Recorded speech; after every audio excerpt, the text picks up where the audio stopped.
ತಂದೆ ತಾಯಿಯ ಪ್ರೀತಿ ಸಿಗದೆ 17 ವರ್ಷದ ಬಾಲಕಿ ಆತ್ಮಹತ್ಯೆಗೆ ಶರಣಾಗಿದ್ದಾಳೆ. 10ನೇ ತರಗತಿಯಲ್ಲಿ ಫೇಲ್ ಆಗಿದ್ದ ಬಾಲಕಿ ಮನೆಯಲ್ಲೇ ಇದ್ಲು. ಇತ್ತ ಕೌಟುಂಬಿಕ ಕಲಹದಿಂದ ತಂದೆ ತಾಯಿ ದೂರವಾಗಿದ್ರು. ತಾಯಿಯ ಜೊತೆ ವಾಸವಿದ್ದ ಲೇಖನಾಗೆ ಒಂಟಿತನ ಕಾಡ್ತಾ ಇತ್ತು. ನನಗೆ ತಂದೆ ತಾಯಿ ಪ್ರೀತಿ ಸಿಗ್ತಾ ಇಲ್ಲ, ಒಂಟಿ ಭಾವನೆ ಕಾಡ್ತಾ ಇದೆ, ನನ್ನ ಸಾವಿಗೆ ನಾನೇ ಕಾರಣ ಅಂತ ಡೆತ್ ನೋಟ್ ಬರೆದಿಟ್ಟು ಲೇಖನ ಆತ್ಮಹತ್ಯೆಗೆ ಶರಣಾಗಿದ್ದಾಳೆ.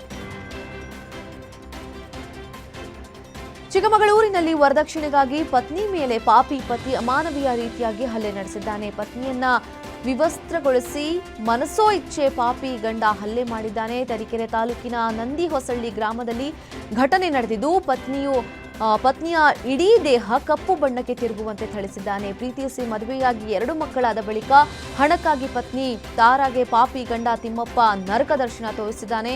ಪತಿ ಸೇರಿ 8 ಜನರ ವಿರುದ್ಧ ಲಿಂಗದಹಳ್ಳಿ ಪೊಲೀಸ್ ಠಾಣೆಯಲ್ಲಿ ಮಹಿಳೆ ದೂರು ದಾಖಲಿಸಿದ್ದಾಳೆ.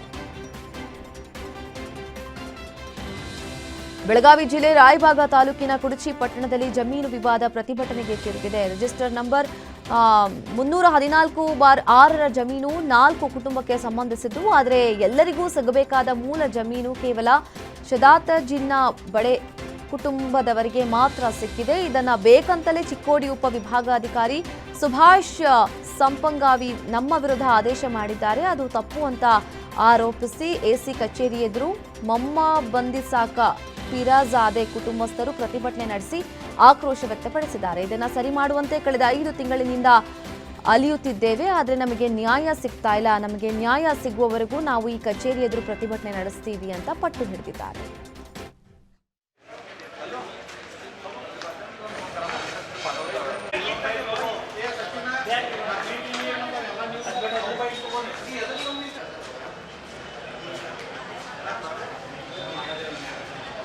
ಖರ್ಚು ಮಾಡಬೇಕಲ್ಲ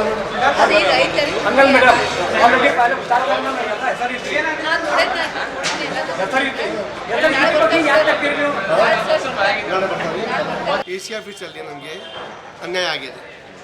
ನಮ್ಮ ಉತ್ತಾರ 314/6 ಸರ್ವೆ ನಂಬರ್ ಕುರ್ಚಿಯಲ್ಲಿ ಅದರಾಗ 4 ಫ್ಯಾಮಿಲಿ ಹೆಸರಿತ್ತು. ಒಂದು ಕಾಲೆಮುಂಡಾಸೆ, ಒಂದು ಪಿರ್ಜಾದೆ, ಒಂದು ಕಲ್ಲಪ್ಪ ಎಲ್ಲಣ್ಣವರ, ಮತ್ತು ಶದಾ ಜಿನಾಬಡೆ. ಇಲ್ಲಿ ಆಫೀಸರಲ್ಲಿ ಅದು ಶದಾ ಜಿನಾಬಡೆ ಅಷ್ಟು ಇಟ್ಟಿದ್ದಾರೆ, 3 ಮಂದಿ ತೆಗೆದುಹಾಕಿದ್ದಾರೆ.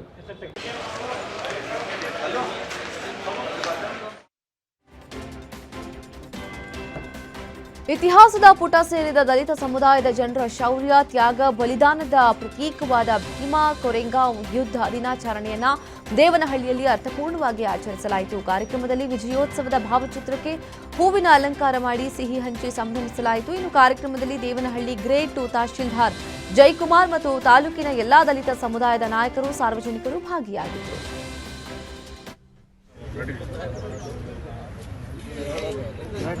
ಜನವರಿ 1ನೇ ತಾರೀಕು ತಮ್ಮ ಬದುಕಿನ ಕೊನೆಯ ದಿನಗಳ ತನಕ ಆ ಸ್ತೂಪಕ್ಕೆ ಹೋಗಿ ಆ ವೀರ ಯೋಧರಿಗೆ, ಮಡಿದಂಥ ವೀರ ಯೋಧರಿಗೆ ಗೌರವ ಸಲ್ಲಿಸಿ ಬರ್ತಾ ಇದ್ರು. ಇದು ಅಂಬೇಡ್ಕರ್ ಅವರು ನಮಗೆ ಕೊಟ್ಟಿರುವಂಥ ಚರಿತ್ರೆ. ಆರೋಗ್ಯ ಕಲಿಸ್ತಾ ಈ ಭೀಮಾ ಕೊರೆಗಾಂವ್ ವಿಜಯೋತ್ಸವ ಏನು ಆಚರಿಸ್ತೇವೆ, ಇದು ಬಹುಮುಖ್ಯವಾಗಿ ಸಮಾನತೆಯ ಪ್ರತೀಕ. ಏಕೆಂತಂದರೆ ಯಾರೂ ಈಗ ಎಲ್ಲರಿಗೂ ಬೇಕಾಗಿರೋದು ಸಮಾನತೆ ಬಹುಮುಖ್ಯವಾಗಿರುತ್ತೆ. ಅದರಿಂದ ಯಾವುದೇ ವಿರೋಧಗಳು, ಯಾವುದೇ ತೊಂದರೆಗಳು ಜನರಿಗೆ ಆಗದಂತೆ ನಡ್ಕೊಳ್ಳುವಂಥದ್ದು ಇದು. ನಿಟ್ಟೆ ಸಮೂಹ ಶಿಕ್ಷಣ ಸಂಸ್ಥೆಗಳ ಸಂಸ್ಥಾಪಕ ಎನ್ ವಿನಯ್ ಹೆಗಡೆ ಇಂದು ಮಂಗಳೂರಿನ ಕದ್ರಿಯ ಶಿವಭಾಗ್ ನಿವಾಸದಲ್ಲಿ ನಿಧನರಾಗಿದ್ದಾರೆ. ಉಡುಪಿ ಜಿಲ್ಲೆಯ ಕಾರ್ಕಳ ತಾಲೂಕಿನ ನಿಟ್ಟೆ ಮೂಲದ ವಿನಯ್ ಹೆಗಡೆ ಕೆಲವು ದಿನಗಳಿಂದ ವಯೋಸಹಜ ಕಾಯಿಲೆಯಿಂದ ಬಳಲ್ತಾ ಇದ್ರು. ವಿನಯ್ ಹೆಗಡೆ ಅವರು ಶಿಕ್ಷಣ ಮತ್ತು ಆರೋಗ್ಯ ಕ್ಷೇತ್ರದಲ್ಲಿ ಕ್ರಾಂತಿಕಾರಿ ಬದಲಾವಣೆ ತಂದಿದ್ರು. ಗ್ರಾಮೀಣ ಪ್ರದೇಶವಾಗಿದ್ದ ನಿಟ್ಟೆಯನ್ನ ಅಂತಾರಾಷ್ಟ್ರೀಯ ಮಟ್ಟದ ಶೈಕ್ಷಣಿಕ ಕೇಂದ್ರವಾಗಿ ಪರಿವರ್ತಿಸಿದ ಶಿಕ್ಷಣ ತಜ್ಞರ ಅಗಲಿಕೆಗೆ ಹಲವು ಗಣ್ಯರು ಕಂಬನಿ ಮಿಡಿದಿದ್ದಾರೆ.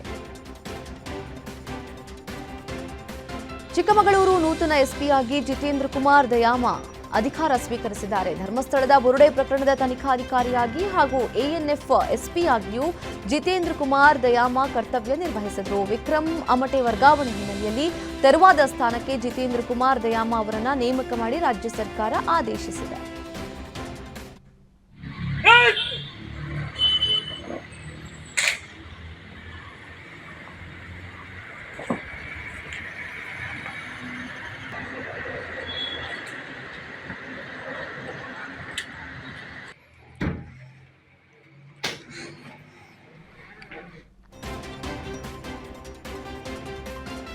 ನ್ಯೂ ಇಯರ್ ಸೆಲೆಬ್ರೇಷನ್ ಮುಗಿಸಿ ಬೆಂಗಳೂರು ಕಡೆ ಪ್ರಯಾಣಿಸ್ತಾ ಇರೋ ಜನ ತೀವ್ರ ಪರದಾಡ್ತಾ ಇದ್ದಾರೆ. ಏರ್ಪೋರ್ಟ್ ರಸ್ತೆ, ಬೆಂಗಳೂರು ಚಿಕ್ಕಬಳ್ಳಾಪುರ ಹೆದ್ದಾರಿಯಲ್ಲಿ ಸಂಚಾರ ದಟ್ಟಣೆ ಹೆಚ್ಚಾಗಿದೆ. ದೇವನಹಳ್ಳಿಯ ರಾಣಿ ಕ್ರಾಸ್ನಿಂದ 6 ಕಿಲೋಮೀಟರ್ವರೆಗೂ ಉಂಟಾಗಿರೋ ಟ್ರಾಫಿಕ್ ಜಾಮ್ನಿಂದ ವಾಹನ ಸವಾರರು ಹೈರಾಣಾಗಿದ್ರು. ಟ್ರಾಫಿಕ್ ಜಾಮ್ ನಿಯಂತ್ರಿಸಲು ಸಂಚಾರಿ ಪೊಲೀಸರು ಹರಸಾಹಸ.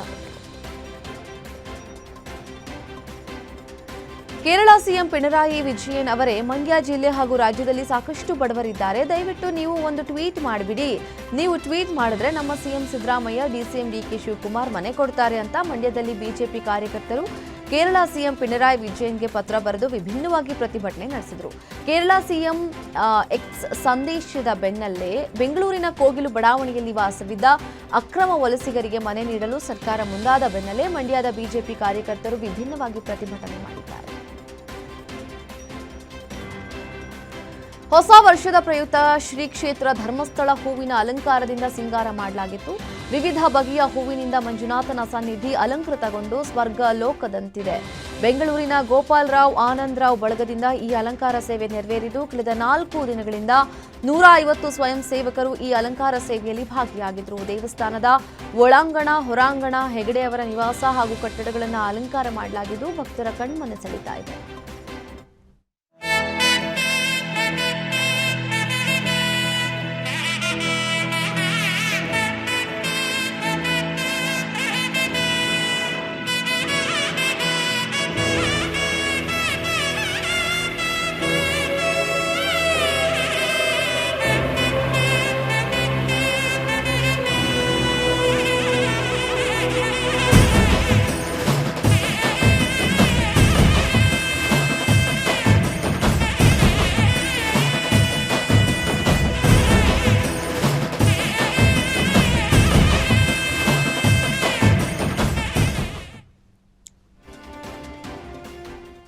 ವರ್ಷದ ಮೊದಲ ದಿನ ಹಾಗೂ ಮೊದಲ ಗುರುವಾರ ಹಿನ್ನೆಲೆ ಮಂತ್ರಾಲಯಕ್ಕೆ ಭಕ್ತ ಸಾಗರವೇ ಹರಿದು ಬಂದಿದೆ. ರಾಯರೇ ಎಲ್ಲಾ ಒಳಿತು ಮಾಡಪ್ಪ ಅಂತ ದೇವರಿಗೆ ಪ್ರಾರ್ಥನೆ ಸಲ್ಲಿಸಿದ್ದಾರೆ. 2025ರ ವರ್ಷಾಂತ್ಯ, 2026ರ ಆರಂಭದ ಹಿನ್ನೆಲೆಯಲ್ಲಿ ರಾಯಚೂರಿನ ಮಂತ್ರಾಲಯದ ರಾಯರ ಮಠಕ್ಕೆ ಸಾಗರೋಪಾದಿಯಲ್ಲಿ ಬಂದ ಭಕ್ತರು ತುಂಗಭದ್ರಾ ನದಿಯಲ್ಲಿ ಪುಣ್ಯ ಸ್ನಾನ ಮಾಡಿ ಪುನೀತರಾದರು.